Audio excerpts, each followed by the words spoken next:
नमस्कार सांग मैंने आपण मानू समस्त मो स्टोरी चैनल स्वागत। चलतु कहानी शुणा। ट्रेन ने प्रथम देखार तृतीय भाग पूर्व भाग गुड़िक जदि आपण मैंने शुणी ना जल्दी जल्दी शुणी नियंतु। अदिति रजतर निर्देश अनुसार सीधा चलिला निरुपमा घर को। बाहर रही कॉल बेल बटन दबेई किछि समय छिड़ा हला। किछि समय पर निरुपमा कबाड़ खोली देखिला अदिति। अरे अदिति अत्यंत खुशी रे कहिला आस भीतर को आस। अदिति को बसवा कही घर भीतर को जाउथला।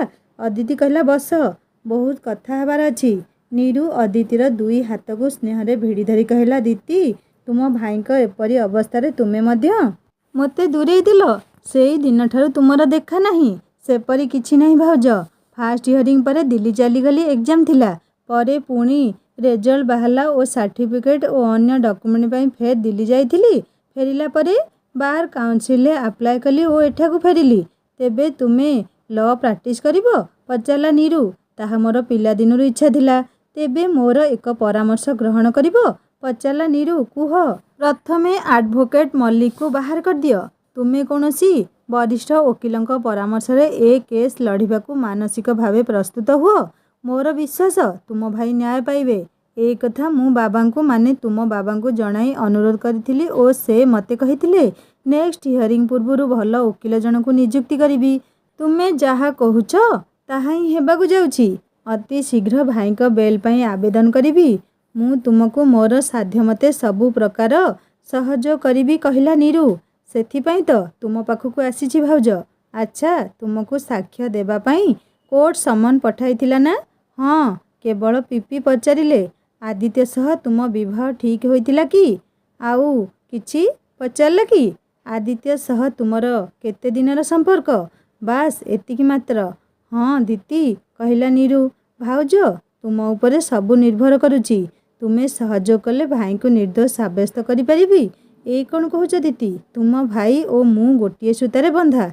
सेतिपई तो विवाह होई नथले मध्य आमर नणंद भाउज संपर्क अछि। आदित्य पई मु मो जीवन देबाकू प्रस्तुत अछि। मु भल भावे अनुभव करुछि तांको फसेई दिया जाइछि कहला नीरू।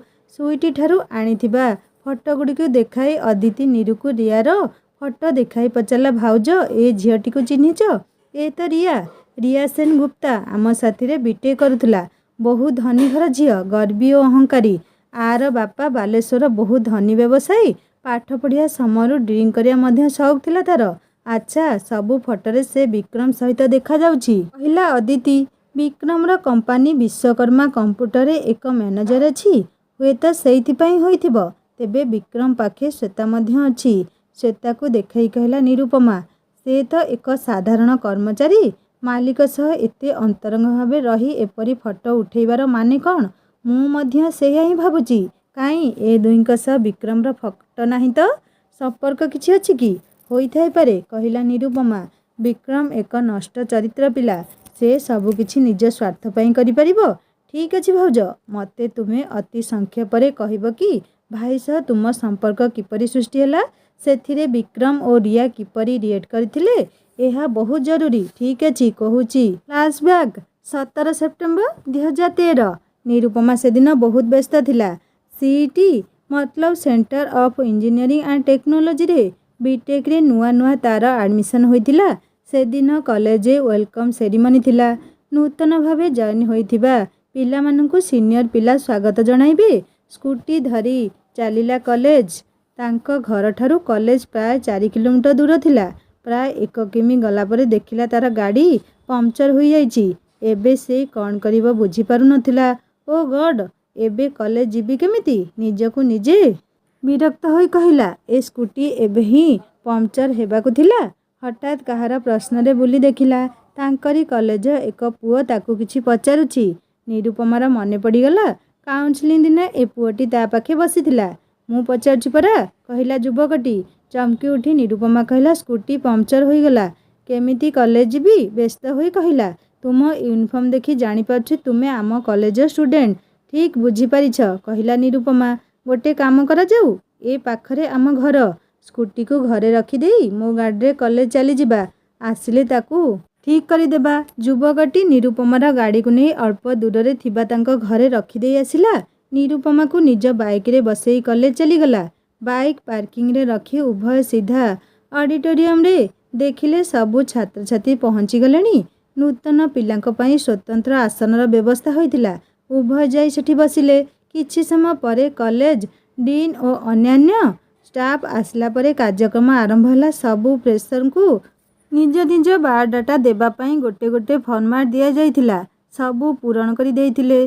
स्टाफ नूतन पिलांकु स्वागत करी निज वक्तव्य देला परे सेल्फ इंट्रोडक्शन नूतन पिलांकर हैला। सीनियर पिला नूतन पिलांकु स्वागत कला परे स्टाफ चली गले।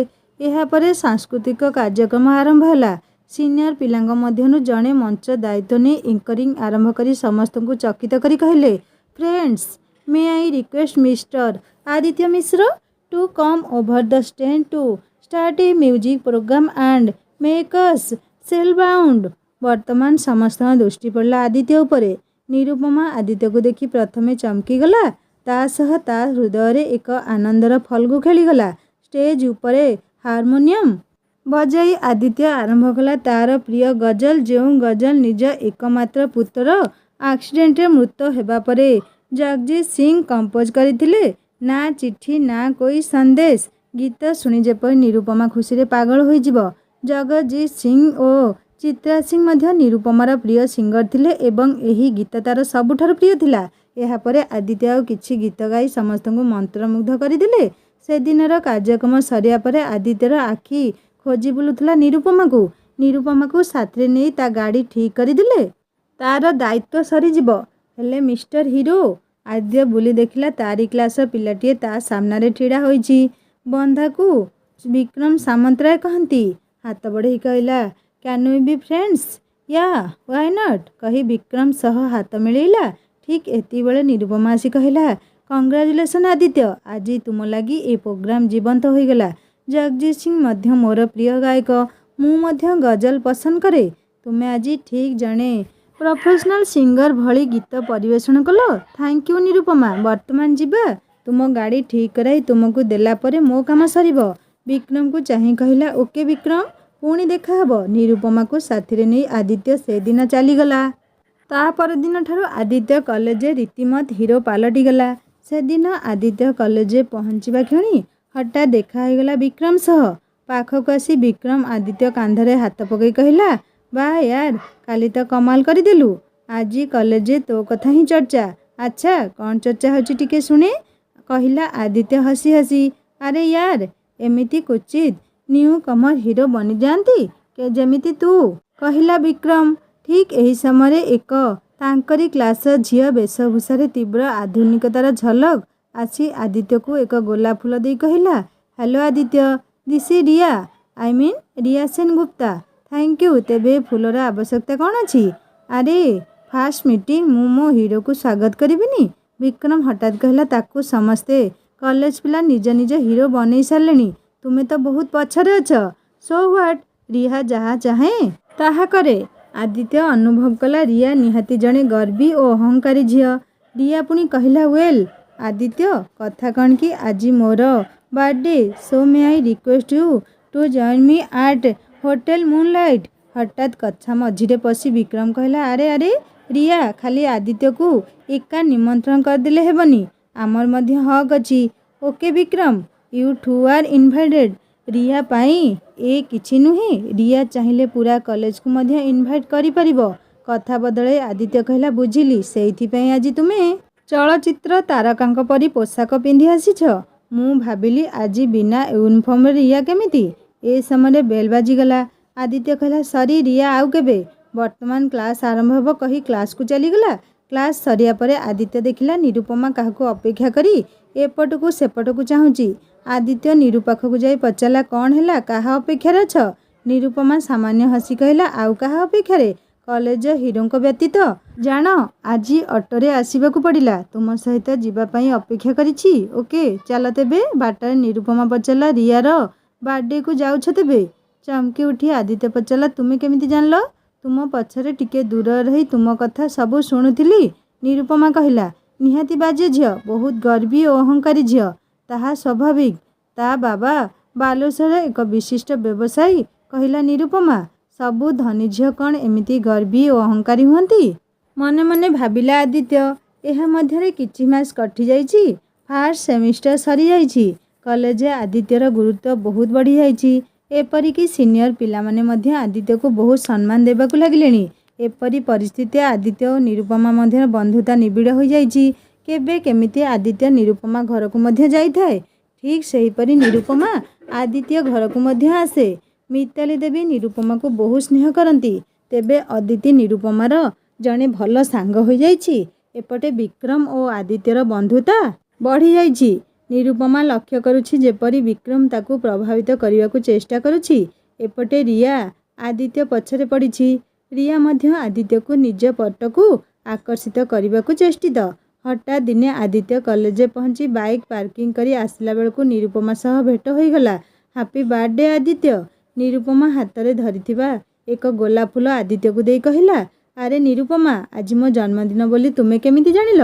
निरुपमा टिके कृत्रिम मुह फुलाई कहला, देख जन्मदिन सेलिब्रेशन को डाकिल नहीं, उइश कली पुणी एमिति पचारुछ? अरे सेमिति किछि नहीं, अदितिर टेस्ट परीक्षा चली। बाबा यूनिवर्सिटी एक जरूरी मीटिंग लगी आसीपाले नहीं, एणु मामा खाली विधि अनुसार जन्मदिन पाली देले। तेबे तुमको अदिति जणाइछि तुमे न डाकिले मध्य आउ किए हेले डाकिछंती जिए मते निजर बोली भाबंती। तेबे एठु सीधा आम घर को जिबा, परे तुम घरे नहीं तुमको छाड़ीदेवी कहला आदित्य। से दिन आदित्य घरे जन्मदिन सेलिब्रेशन में भाग नहीं घर को फेरीथिला। तेबे आदित्य जानीपारी नहीं निरुपमा सहित कॉलेज फेरिबा समय दुई जनक चारोटी आखि तांको लक्ष्य करिथिला। अन्य एक दिन आदित्य क्लास पर घर को जीवा पाई पार्किंग रु गाड़ी बाहर करिया समय भेट होईगला रिया सहित। आदित्य एक अनुरोध करिपारिबी कहला, रिया आज टिके मते मार्केट नहीं जीवो, मोर किछि शॉपिंग करिवार अछि। सॉरी रिया, मामा को फोन आसीथिला मते घर को जीवाकू पड़िबो। से दिन आदित्य रिया को उपेक्षा करी चली जाइथिला। रिया किछि समय सेमिति ठिया होई रहिला। मने मने कहला, रिया जहा चाहे ताहा करे आदित्य। द्वितीय सेमिस्टर आरंभ हेबाकू किछि दिन अछि। कॉलेज फेयरवेल सेरिमनी अनुष्ठित होला। जूनियर पिला सीनियर पिला को विदाय देबे। सबु पिला चाहिए आदित्य एथिरे मुख्य भूमिका ग्रहण करू। ताहा ही ହେଲା। सांस्कृतिक कार्यक्रम बहुत चित्ताकर्षक होइतिला। आदित्यर उद्यम रे कॉलेज आउ किछि पिला मध्य संगीत परिवेशन में भाग नेले। आदित्यर अनुरोध रक्षा करी निरुपमा मध्य केते झियों को नहीं एक चित्ताकर्षक ग्रुप डांस परिवेशन करथिला। परिस्थिति एपरी हैला जे प्रथम वर्ष शेष बेलू आदित्य और निरुपमा कॉलेज मुख्य चरित्र रूपे परिचित हो गले। एहा परे परे द्वितीय सेमिस्टर परीक्षा शेष होगा अवस्था आउ गोटे पेपर पर द्वितीय सेमिस्टर शेष हो। परीक्षा पर निरुपमा निज पेपर दे पदा को आसी आदित्य को कॉलेज भितर खोजी न पाई भाविला बोधे गार्डन थिबो, कारण गार्डन हेउची एकमात्र स्थान जेउठी आदित्य निरुपमा को अपेक्षा करिथाए। निरुपमा गार्डन भितर आदित्य को खोजिबाकू लागिला। हठात किछि अस्पष्ट कथा ता कान रे बाजिला। लुचि लुचि जाई देखिला जहा निज आखि को विश्वास करि पाला नहीं। विक्रम और रिया आउ दुई जण गुंडा परी देखा जाउथिया बाहर पिलांक सह बसी मद्यपान करी अस्पष्ट स्वर रे किछि कथा हेउथांती। निरुपमा देखिला विक्रम से दुही को किछि टंका मध्य देला। निरुपमा भयरे से स्थान छाड़ी दौड़ी आसु आसु आदित्य सह धक्का होईगला। सेते बेलकू से भयरे धरुथुला।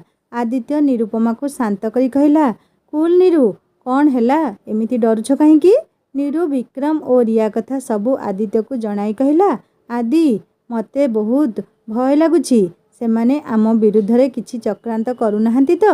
अरे जहा हेब देखिबा, तुमे भय कर नहीं, मु तुम सह अछि, भय कर नहीं कहूछि ना। एहा परे सेमिस्टर शेष परीक्षा शेष होईछि। निरुपमा निज स्कूटी नहीं घर को जीवाकू बाहरिला, कारण से दिन शेष दिन होइथिबारु निरुपमा ठारू सबु सुनी आदित्य सबु कथा बुझीगला। सेमिस्टर परीक्षा सरी जाइथिला। समस्ते घर को जीवाकू व्यग्र थिले। आदित्यर किछि कारणु कॉलेज रहिबाकू पड़िला। अगत्या निरुपमा एकाटी स्कूटी धरी घर को जीवाकू बाहरिला। कॉलेज रु सहर प्राय 4 किलोमीटर दूर। कॉलेज रु सहर को जीवा रास्ता प्राय 1/2 किमी निछाटिया, क्वचित गाड़ी जीवा आसिबा करुथाए। कहिबाकू गले उभय पार्श्व छोट काटिया जंगल रे परिपूर्ण थिला। सबु पिला आगे चली गलेनी। निरुपमा कॉलेज प्राय 100 मीटर जाइछि। दुई जण गुंडा प्रकृतिर व्यक्ति आसी निरुपमा को रास्ता रे अटकाई हैरान करबाकू लागिले। निरुपमा देखिला ए दुईटी गुंडा पूर्व दिन विक्रम और रिया सह मद्यपान करुथिला। दुई जण ନିରୁପମାର ବୁଝିବାକୁ ବାକି ରହିଲାନି ଯେ ତାକୁ ହଇରାଣ କରିବା ପାଇଁ ବିକ୍ରମ ସେ ଦୁହିଁକୁ ଟଙ୍କା ଦେଇଥିଲା। ନିରୁପମା ବହୁତ ସାହସୀ ଓ ଫରୱାର୍ଡ ଝିଅ ଥିଲା। ତାହା ସହ ମାର୍ଶାଲ ଆର୍ଟରେ ନିପୁଣ ଥିଲା। ତାହା ହିଁ ଚାହିଁଥିଲେ ଏ ଦୁଇ ମଦ୍ୟପଙ୍କୁ ସହଜରେ କାବୁ କରିପାରିଥାନ୍ତା। ମାତ୍ର ବିକ୍ରମର ପ୍ରକୃତ ଉଦ୍ଦେଶ୍ୟ ଜାଣିବା ପାଇଁ ଭୟଭୀତ ହେବାର ଅଭିନୟ କରିବା ସମୟରେ ବିକ୍ରମ ଆସି ପହଞ୍ଚି ଗୁଣ୍ଡା ଦୁହିଁଙ୍କୁ ଘଉଡ଼େଇ ଦେଲା। ଆର୍ ୟୁ ଓକେ ନିରୁପମା, କହିଲା ବିକ୍ରମ ଏକ ଫିଲ୍ମ ହିରୋ ଭଳି। ଥ୍ୟାଙ୍କ୍ସ ଗଡ୍, ମୁଁ ଠିକ୍ ସମୟରେ ପହଞ୍ଚି ନଥିଲେ କ'ଣ ହୋଇଥାନ୍ତା ଯେ। It's okay Bikram, thanks for help. ମୁଁ ବର୍ତ୍ତମାନ ଘରକୁ ଯାଇପାରିବି? ତୁମେ ଯାଅ, କହିଲା ନିରୁପମା। ଠିକ୍ ଏହି ସମୟରେ ଆଦିତ୍ୟ ଆସି ମଧ୍ୟ ସେଠାରେ ପହଞ୍ଚିଗଲା। ଆଦିତ୍ୟକୁ ଦେଖି ବିକ୍ରମ କହିଲା, କି ରେ, ଏକାକୀ ନିରୁକୁ କେମିତି ଯିବାକୁ ଦେଲୁ? ମୁଁ ଠିକ୍ ସମୟରେ ପହଞ୍ଚିଗଲି ବୋଲି ନିରୁ ରକ୍ଷା ପାଇଗଲା। କାହିଁକି, କ'ଣ ହେଲା ନିରୁକୁ? ପଚାରିଲା ଆଦିତ୍ୟ। ଦୁଇ ଜଣ ଗୁଣ୍ଡା ମଦ ଖାଇ ଝାମେଲା କରୁଥିଲେ, ମୁଁ ଆସି ଗାଳି କଲି। ମୋ ଧମକରେ ସେମାନେ ଭୟ ପାଇ ଚାଲିଗଲେ, କହିଲା ବିକ୍ରମ। ମାଇଁ ଗଡ୍, ଆଶ୍ଚର୍ଯ୍ୟ ପ୍ରକଟ କରି କହିଲା ଆଦିତ୍ୟ। ମୋର କାମ ଥିଲା ପ୍ରିନ୍ସିପାଲଙ୍କ ପାଖେ, ସେଥିପାଇଁ ନିରୁକୁ ଯିବାକୁ କହିଲି।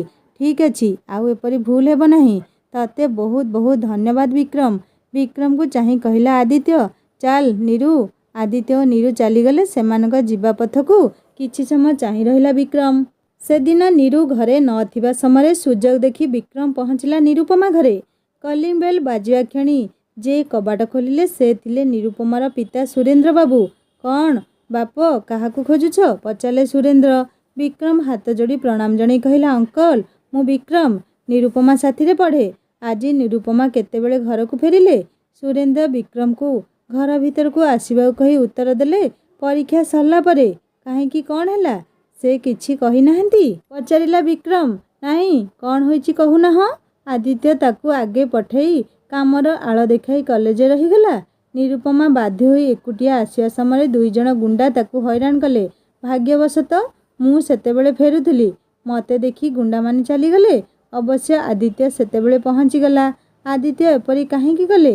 ତୁମେ ଆଦିତ୍ୟଙ୍କ ସାଙ୍ଗ ତ? ପଚାରିଲେ ସୁରେନ୍ଦ୍ର। ହଁ ଅଙ୍କଲ, ଆଦିତ୍ୟ ମୋର ବହୁତ ଭଲ ସାଙ୍ଗ। ବୋଧେ ତାକୁ ପ୍ରିନ୍ସିପାଲ କୌଣସି କାମରେ ଅଟକାଇ ଦେଲେ, କହିଲା ବିକ୍ରମ। ତେବେ ଗୁଣ୍ଡା କୁଆଡ଼ୁ ଆସିଲେ? ପଚାରିଲେ ସୁରେନ୍ଦ୍ର। ଅଙ୍କଲ, ତାହା ତ କହିହେବ ନାହିଁ। ତେବେ ଆଦିତ୍ୟ ବାହାର ଲୋକଙ୍କ ସହ ମିଳାମିଶା କରିଥାଏ। ସେମାନଙ୍କ ଭିତରୁ ଯଦି ଆଚ୍ଛା ବିକ୍ରମ, ତୁମେ ଆଦିତ୍ୟର ସାଙ୍ଗ କହିଲ, ପିଲା ହିସାବରେ ଆଦିତ୍ୟ କେମିତି? ଅଙ୍କଲ, ଆଦିତ୍ୟ ବହୁତ ଭଲ ପିଲା। ତେବେ ଇଞ୍ଜିନିୟରିଂ ପଢ଼ିଲା ପରେ ତା'ର ସ୍ୱଭାବରେ ପରିବର୍ତ୍ତନ ଲକ୍ଷ୍ୟ କରୁଛି। କ'ଣ ପରିବର୍ତ୍ତନ? ପଚାରିଲେ ସୁରେନ୍ଦ୍ର। କଥା ବୁଲାଇବାକୁ ଯାଇ ବିକ୍ରମ କହିଲା, ସେ କିଛି ନୁହେଁ। ପ୍ରାୟ ସବୁ ପିଲା ଏମିତି ବଦଳିଥାନ୍ତି। କହୁନ କ'ଣ ପରିବର୍ତ୍ତନ? ପଚାରିଲେ ସୁରେନ୍ଦ୍ର। ଛାଡ଼ନ୍ତୁ ଅଙ୍କଲ ସେ କଥା। ବିଳମ୍ବ ହେଲାଣି, ମୁଁ ଯାଏ। ସେଦିନ ବିକ୍ରମ ଚାଲିଗଲା। ମାତ୍ର ସୁରେନ୍ଦ୍ରଙ୍କ ମନରେ ଭରିଦେଲା ଏକ ବହୁତ ବଡ଼ ପ୍ରଶ୍ନ। ତେବେ ବିକ୍ରମ ମଉସାଙ୍କ ମନରେ ଆଦିତ୍ୟ ବିରୋଧରେ ବିଷ ଭରି ତୁମକୁ ଭାଇଙ୍କଠାରୁ ଅଲଗା କରିବା ପାଇଁ ଚେଷ୍ଟା କରୁଥିଲା? କଥା ମଝିରେ ଅଦିତି ପଚାରିଲା।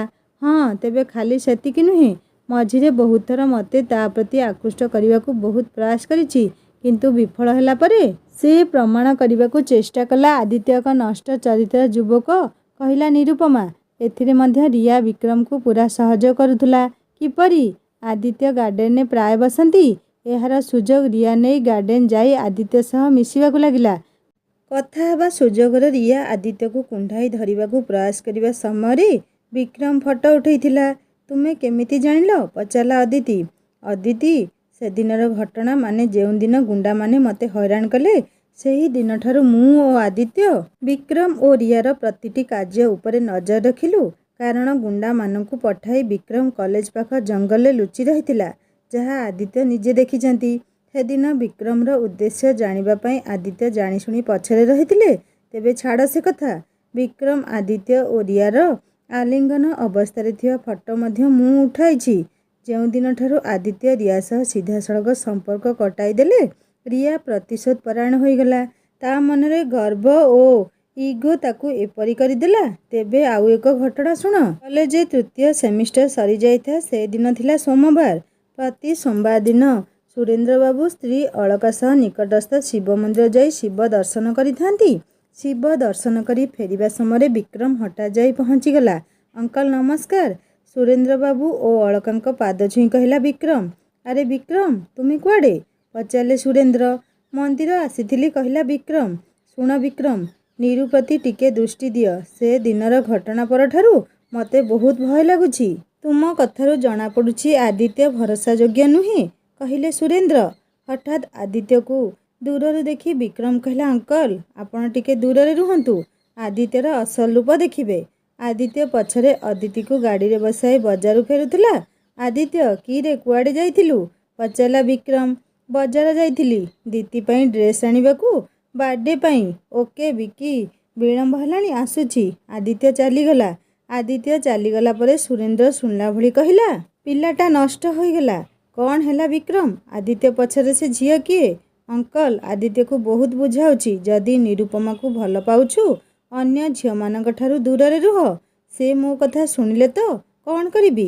ବିକ୍ରମ, ଏମିତି ପିଲା ସହ କିପରି ସାଙ୍ଗ ହୋଇଛ? ଅଙ୍କଲ, କଲେଜ ଆରମ୍ଭରୁ ଦୁହେଁ ସାଙ୍ଗ। ମୁଁ ଭାବୁଛି ନିରୁପମା ସହ ତା'ର ମ୍ୟାରେଜ୍ ହୋଇଗଲେ ସେ ଠିକ୍ ଗୁଡ୍ ରାସ୍ତାକୁ ଆସିଯିବ, କହିଲା ବିକ୍ରମ। ବିକ୍ରମ ଆଖିରେ ଦେଖିଲା ପରେ ଆଦିତ୍ୟର ଚରିତ୍ର ତୁମେ କିପରି କହୁଛ ମୁଁ ନିରୁକୁ ତା ହାତରେ ଛନ୍ଦିଦେବି ବୋଲି? ବିକ୍ରମ ମନେ ମନେ ଖୁସି ହୋଇଗଲା, ମାତ୍ର ଭାବନାକୁ ପ୍ରକାଶ ନ କରି କହିଲା, ନାହିଁ ଅଙ୍କଲ, ଦୁହେଁ ଦୁହିଁଙ୍କୁ ଭଲ ପାଉଛନ୍ତି। ଆଚ୍ଛା, ନିରୁ ଆଦିତ୍ୟର ଏପରି କାର୍ଯ୍ୟ ଜାଣିଛି?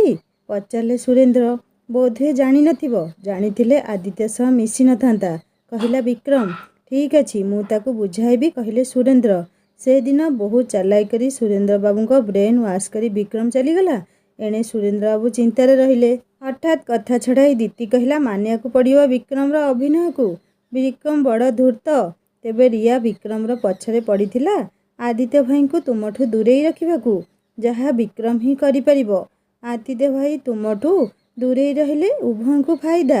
ରିୟା ଆଦିତ୍ୟ ଭାଇଙ୍କୁ ନିଜର କରିବ ଓ ବିକ୍ରମ ମଉସାଙ୍କୁ ବିଭ୍ରାନ୍ତ କରି ତୁମକୁ ପାଇଯିବ। ତୁମେ ଭୁଲ ବୁଝିଛ ଦିତି। ରିୟା ଯେମିତି ଏକ ନଷ୍ଟ ଚରିତ୍ର ଝିଅ, ସେ ତୁମ ଭାଇଙ୍କୁ ପ୍ରେମ କରି ବିବାହ କରିବାକୁ ନୁହେଁ, କେବଳ ତୁମକୁ ଅଲଗା ରଖି ଟାଇମ୍ ପାସ୍ କରିବାକୁ ଚାହୁଁଥିଲା। ସେ ଏକ ବିଶୃଙ୍ଖଳିତ ପିତାର ଏକ ବିଶୃଙ୍ଖଳିତ ଝିଅ। ନିଜର ସ୍ୱାର୍ଥ ପାଇଁ ସେ ଯେକୌଣସି ଘୃଣ୍ୟ କାମ କରିବାକୁ ସଂକୋଚ କରୁନଥିଲା। ଟାଇମ୍ ପାସ୍ ପାଇଁ ବିକ୍ରମ ଭଳି ଏକ ଚରିତ୍ରହୀନ ବ୍ୟକ୍ତି ସହ ସେ ବହୁତ ଘନିଷ୍ଠ ହୋଇଥିଲା। ତୁମେ ତା'ର ଏତେ ଖବର କିପରି ରଖିଲ? ପଚାରିଲା ଦିତି। ତା'ର ସମସ୍ତ କୁଣ୍ଡଳୀ ମୋ ପାଖେ ଅଛି, ହସି କହିଲା ନିରୁ। ତା'ର ସବୁ ଡାଟା ମୁଁ ତୁମକୁ ଦେବି। ଆମ କଲେଜରେ ଏକ ସେମିନାର ହୋଇଥିଲା। ଅନ୍ୟ ଇଞ୍ଜିନିୟରିଂ କଲେଜର କିଛି ପିଲା ଆସିଥିଲେ, ସେଥିରେ ରିୟାର କଲେଜମେଟ୍ ଜଣେ ଆସିଥିଲା। ସେ ମୋତେ ତା'ର ସମସ୍ତ କୁଣ୍ଡଳୀ ଦେଇଛି। ରିୟାକୁ ଏକ ହୁର୍ କହିଲେ ଭୁଲ ହେବ ନାହିଁ। ମୁଁ ତୁମକୁ ରିୟାର ଚରିତ୍ର ସମ୍ବନ୍ଧରେ ସବୁ ବିଷୟ ଦେବି, ଯାହା ତୁମକୁ କେସ୍ ଲଢ଼ିବାକୁ ସାହାଯ୍ୟ କରିବ। ମୁଁ ଭାବୁଥିଲି ଆଦିତ୍ୟର ଓକିଲକୁ ସମସ୍ତ ତଥ୍ୟ ଜଣାଇବି, ମାତ୍ର ଯେତେବେଳେ ଜାଣିଲି ସେ ବିକ୍ରମର ଘନିଷ୍ଠ, ମୁଁ ବାବାଙ୍କୁ ତୁମ ବାବାଙ୍କୁ କହିଲି ଯେ ସେ ଓକିଲ ଦ୍ୱାରା ଆମେ ନ୍ୟାୟ ପାଇବା ନାହିଁ। ସେ ମୋତେ ତୁମ କଥା କହି ଆଶ୍ୱାସନା ଦେଇ କହିଲେ, ଦିତି ଆସିଲେ ସବୁ ବ୍ୟବସ୍ଥା ହୋଇଯିବ। ସେ ହିଁ ଏକ ଓକିଲ ଠିକ୍ କରିବ। ତାପରେ ଆଉ ଏକ ଘଟଣା ଘଟିଛି, କହିଲା ନିରୁପମା। ବେଶ୍ କୁହ, କହିଲା ଅଦିତି। ପରବର୍ତ୍ତୀ 2 ବର୍ଷ ବିକ୍ରମ ନିଜ ଚାଲାକି ଦ୍ୱାରା ବାବାଙ୍କ ମନୋଭାବକୁ ବଦଳାଇବାରେ ସକ୍ଷମ ହୋଇପାରିଲା। ବାବା ଆଦିତ୍ୟକୁ ଘୃଣା କରିବାକୁ ଲାଗିଲେ ଏବଂ ବିକ୍ରମ ଯାହା କହୁଥିଲା ତାକୁ ସତ ବୋଲି ଭାବୁଥିଲେ। ଏହାପରେ ବିକ୍ରମର ପିତାମାତା ମଧ୍ୟ ଆମ ଘରକୁ ଆସିବାକୁ ଲାଗିଲେ। ବିକ୍ରମ ସିଧାସଳଖ ଆଦିତ୍ୟ ବିରୁଦ୍ଧରେ କିଛି ନ କହି ପରୋକ୍ଷରେ ଇଙ୍ଗିତ ଦେଉଥିଲା ଯେ ଆଦିତ୍ୟ ଏକ ନଷ୍ଟ ଚରିତ୍ର। ତୁମେ ମଉସାଙ୍କୁ କିଛି କହୁନଥିଲ? ପଚାରିଲା ଅଦିତି। ନାହିଁ, ଆଦିତ୍ୟ କହୁଥିଲେ ବିଟେକ୍ର 8ମ ସେମିଷ୍ଟର ପରେ ଉଭୟ ବାବାଙ୍କ ଭୁଲ ଚିନ୍ତାଧାରାକୁ ବଦଳାଇ ଦେବା। ତେଣୁ ମୁଁ ସବୁ ଜାଣି ମଧ୍ୟ ନୀରବ ରହୁଥିଲି। ଆମ ଦୁହିଁଙ୍କ ଲକ୍ଷ୍ୟ ଥିଲା ଆମେ ପରୀକ୍ଷାରେ କିପରି ଭଲ ନମ୍ବର ରଖିବୁ, ସେଥିପାଇଁ ପାଠପଢ଼ାରେ ନିଜକୁ ବ୍ୟସ୍ତ ରଖୁଥିଲୁ। କଲେଜରେ ମଧ୍ୟ ବେଶୀ ମିଳାମିଶା କରୁନଥିଲୁ। ଆଉ ରିୟା? ଆଗରୁ କହିଛି, ରିୟା ଏକ ଉଦ୍ଧତ, ଏକ ଜିଦିଆ ଓ ଗର୍ବୀ ଝିଅ ଥିଲା। ସେ ଏକ ବହୁତ ବଡ଼ ଧନୀ ବ୍ୟବସାୟୀଙ୍କ ଏକମାତ୍ର ଝିଅ ଥିଲା। ନିଜର ଫାଇଦା ପାଇଁ ବିକ୍ରମ ସହ ବହୁତ ମିଶୁଥିଲା। ଏଣୁ କଲେଜର କୌଣସି ଝିଅ ତାକୁ ଭଲ ପାଉନଥିଲେ। ତେବେ ଗୋଟିଏ ଘଟଣା ମୋର ମନେ ପଡ଼ୁଛି। ଘଟଣାଟି ଥିଲା 7ମ ସେମିଷ୍ଟର ପରେ। 7ମ ସେମିଷ୍ଟର ପରେ ଆଉ କ୍ଲାସ୍ ସେମିତି କିଛି ନଥିଲା। ଥିଲା ପ୍ରୋଜେକ୍ଟ ୱାର୍କ। ଆଦିତ୍ୟ ଓ ମୁଁ ମେକାନିକାଲ ବ୍ରାଞ୍ଚରେ ଥିଲୁ। ରିୟା ମଧ୍ୟ ଆମ ବ୍ରାଞ୍ଚର ଥିଲା। କେବଳ ବିକ୍ରମ IT ନେଇଥିଲା। ଟିକେ ରହି ନିରୁ କହିଲା, ଆଉ ଗୋଟେ ଗୁରୁତ୍ୱପୂର୍ଣ୍ଣ ବିଷୟ, ରିୟା ଓ ବିକ୍ରମ ପ୍ରାୟ ହୋଟେଲ ମୁନଲାଇଟକୁ ଯାଆନ୍ତି। ସେଠାରେ ସେମାନଙ୍କ ଏକ ପରମାନେଣ୍ଟ ରୁମ୍ ରିଜର୍ଭ ହୋଇଅଛି ବୋଲି ମୁଁ ଶୁଣିଛି। ଏହା ଉପରେ ଅନୁସନ୍ଧାନ କରିବ। ତେବେ ଆଉ ଏକ ଘଟଣାରେ ଥିଲା ଏହିପରି। ଆଦିତ୍ୟ କଲେଜରେ ପହଞ୍ଚି ଦେଖିଲା ନିରୁପମାର ସ୍କୁଟି ପାର୍କିଂରେ ଅଛି। ସେ ଜାଣିଗଲା ନିରୁପମା ଆଗରୁ ଆସିଯାଇଅଛି। ଆଦିତ୍ୟ ଗାଡ଼ି ରଖି ଯିବାକୁ ପ୍ରସ୍ତୁତ ହେବା ସମୟରେ କାହାର ଡାକରେ ପଛକୁ ଚାହିଁ ଦେଖିଲା ରିୟା ତାରି ନିକଟକୁ ଆସୁଛି। ହାୟ ଆଦି, ତୁମକୁ କେତେବେଳଠୁ ଅପେକ୍ଷା କରିଛି, କିନ୍ତୁ କାହିଁକି? ପଚାରିଲା ଆଦିତ୍ୟ। ଏଇ ପ୍ରୋଜେକ୍ଟ କାମ ପାଇଁ। ପ୍ରୋଜେକ୍ଟ? କ'ଣ ହେଲା ପ୍ରୋଜେକ୍ଟ? ତୁମର ତ ଗ୍ରୁପ ଅଲଗା ଏବଂ ପ୍ରୋଜେକ୍ଟ ମଧ୍ୟ ଅଲଗା, କହିଲା ଆଦିତ୍ୟ। କିନ୍ତୁ ମୁଁ ସେ ଗ୍ରୁପରେ ରହିବାକୁ ଚାହୁଁନାହିଁ। ସେମାନେ କିଛି ଭଲ ନୁହନ୍ତି। ତାହେଲେ ମୁଁ କ'ଣ କରିପାରିବି? ତୁମେ ତାଙ୍କ ସହ ଆଡ଼ଜଷ୍ଟ ହୋଇ କାମ କରିବ, କହିଲା ଆଦିତ୍ୟ। ସେଗୁଡ଼ାକ ନିହାତି ବାଜେ ପିଲା। ମୁଁ କାହିଁକି ସେମାନଙ୍କ ସହ ଆଡ଼ଜଷ୍ଟ ହେବି? ଆଉ କ'ଣ ସେମାନେ ତୁମ ସହ ଆଡ଼ଜଷ୍ଟ ହେବେ? ପଚାରିଲା ଆଦିତ୍ୟ। ଅଫ୍କୋର୍ସ। ତୁମେ ଜାଣ ଆଦିତ୍ୟ, ମୁଁ କେମିତି ଘରୁ ଆସିଛି? ମୋ ଷ୍ଟାଟସ୍ ଏପରି ପିଲାଙ୍କ ସହ ମିଶିଲେ ମାଟିରେ ମିଶିଯିବ, ଅତ୍ୟନ୍ତ ଉଦ୍ଧତ ସ୍ୱରରେ କହିଲା ରିୟା। ତେବେ ଗୋଟେ କାମ କର, ଚାଲ ପ୍ରିନ୍ସିପାଲଙ୍କ ପାଖକୁ ଯିବା। ତୁମେ ଗ୍ରୁପରୁ ଅଲଗା ହୋଇ ପ୍ରୋଜେକ୍ଟ କାମ କରିବ ବୋଲି ଲିଖିତ ଭାବେ ଜଣାଇବ। ମୁଁ ରାଜି ଅଛି। କିନ୍ତୁ ଫେର କ'ଣ ଅସୁବିଧା ହେଲା? ପଚାରିଲା ଆଦିତ୍ୟ। ମୁଁ ଏକାକି କିପରି ପ୍ରୋଜେକ୍ଟ କରିବି? ଗୋଟେ କାମ କର, ମୋତେ ତୁମ ଗ୍ରୁପରେ ସାମିଲ କରିଦିଅ। ଇମ୍ପସିବୁଲ। ଆମ ଗ୍ରୁପରେ ଅଲରେଡ଼ି 4 ଜଣ ଅଛନ୍ତି। ତୁମେ ଜାଣ, 4 ଜଣଙ୍କୁ ନେଇ ନିୟମ ଅନୁସାରେ ଗ୍ରୁପ ଗଠିତ। ତୁମେ ପ୍ରଥମରୁ ଅନୁରୋଧ କରିଥିଲେ ମୁଁ କିଛି କରିଥାନ୍ତି। ଏବେ କିଛି ସମ୍ଭବ ନୁହେଁ, କହିଲା ଆଦିତ୍ୟ। ମୁଁ ଅନୁରୋଧ କରିବା କଥା ଉଠାଇଲ, ତେବେ ନିରୁପମା ତୁମକୁ କେତେ ଅନୁରୋଧ କରିଥିଲା? ଦେଖ, ନିରୁପମା କଥା ଅଲଗା। ପ୍ରଥମତଃ ସେ ପ୍ରାୟ 15 ଦିନ ଟାଇଫଏଡ଼ରେ ପଡ଼ି କିଛି ଜାଣିନଥିଲା, ଏଣୁ ତା ପାଇଁ ମୋତେ ଏସବୁ କରିବାକୁ ପଡ଼ିଲା। ଦ୍ୱିତୀୟତଃ ସେ ମୋର ଜଣେ ଫ୍ରେଣ୍ଡ ନା ପ୍ରେମିକା? ତାଚ୍ଛଲ୍ୟ କରି କହିଲା ରିୟା। ଆଚ୍ଛା କହିଲ, ମୋ ପାଖେ ଏମିତି କ'ଣ ନାହିଁ ଯାହା ନିରୁପମା ପାଖେ ଅଛି? ଭୁଲ କହିଲ। ନିରୁପମା ପାଖେ ଯାହା ନାହିଁ ତାହା ତୁମ ପାଖେ ଅଛି, କହିଲା ଆଦିତ୍ୟ। ତା ପାଖେ ଗର୍ବ, ଅହଙ୍କାର। ସାଙ୍ଗମାନେ, ସତରେ ଆଦିତ୍ୟ କାହାର ହେବ? ରିୟାର ନା ନିରୁପମାର? ଜାଣିବା ଏହି କାହାଣୀର ଚତୁର୍ଥ ଭାଗରେ। କାହାଣୀ କେମିତି ଲାଗୁଛି ମୋତେ ନିଶ୍ଚୟ କମେଣ୍ଟ କରି ଜଣାଇବେ। କାହାଣୀ ଯଦି ଭଲ ଲାଗୁଥାଏ ଲାଇକ୍ଟେ କରିବେ, ସାଙ୍ଗମାନଙ୍କ ସହିତ ସେୟାର କରିବେ। ଆଉ ଯଦି ମୋ ଚ୍ୟାନେଲ ନୂଆ ଅଛନ୍ତି ତାହେଲେ ସବସ୍କ୍ରାଇବ୍ କରି ବେଲ୍ ଆଇକନ୍ ଦବାଇଦେବେ। ହିନ୍ଦୀ ଷ୍ଟୋରି ଚ୍ୟାନେଲ ଭିଜିଟ୍ କରି କାହାଣୀ ଶୁଣନ୍ତୁ। ସବସ୍କ୍ରାଇବ୍ କରିବାକୁ କେବେ ଭୁଲେନି। ରହୁଛି ନମସ୍କାର, ଜୟ ଜଗନ୍ନାଥ।